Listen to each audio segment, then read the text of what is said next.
this is something that's super important to me, mainly because this is the this is the this is the stage where you're able to kind of put together like the framework and the structure of your company, right?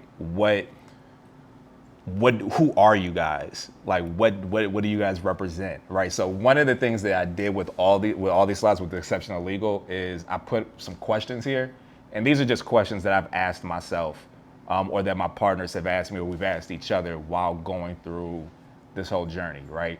And what I found is that typically in the beginning of your career and developing your brand, you're gonna have questions that are good questions for someone who is starting off for their first year, for their first time.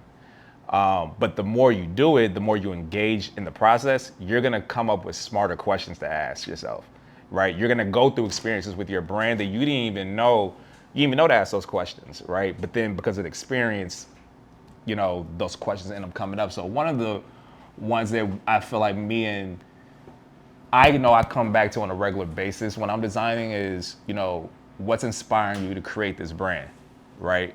Now that may sound odd for someone who's been doing it for going on 13 years, but it's so easy to get lost in the sauce.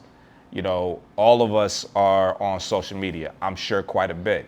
We're constantly being bombarded with ideas and thoughts and images, and all that stuff like does impact how we create and how we design.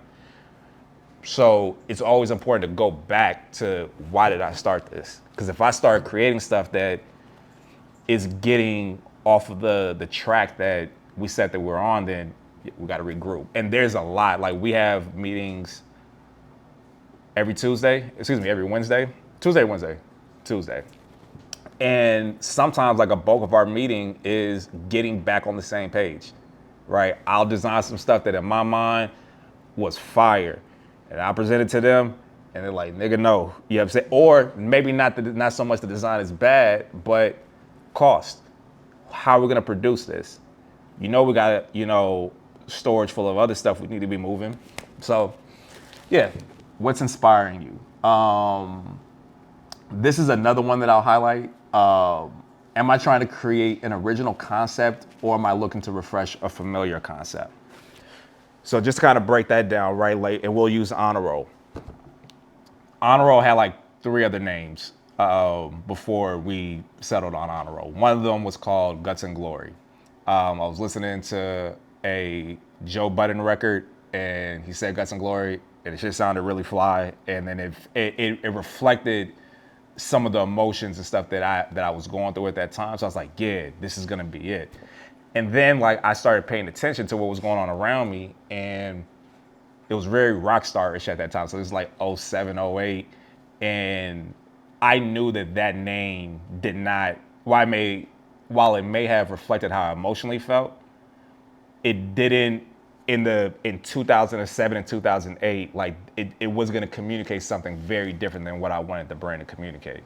So then it's like, all right, what else is there? And what I did was I took like a week and I wrote down a bunch of names, and I just sat with them, and I put them on different placements, and I just saw how I felt. And Honor Roll was something that was familiar, right? It was familiar because I went to school and I knew everybody else went to school. And it also really didn't matter if you was on the honor roll or not, because how we plan on telling this story was going to be in juxtaposition of that, right? It was always going to be this contrast of prestige and excellence mixed with all of the dirty grind stuff that comes with actually building something that's worth having. And I knew that when we started putting it out, and I said, hey, my brand is Honor Roll. Oh, okay, cool. Like, it immediately resonates with them. But for some other people, like, that's not the direction they want to use. They don't want to leverage something that's familiar and reinterpret it. They want to have, again, like, think about FUBU, right? Or again, we were talking about Chilio. Like, no one, FUBU, what does that mean? Chilio, what is that, right? And now you got to start explaining it. And for some brands, that works very well. You're gonna have to decide what is that gonna be for you, right? Like, do you wanna, in communicating what you already have for your brand, do you want to spend time explaining that to people?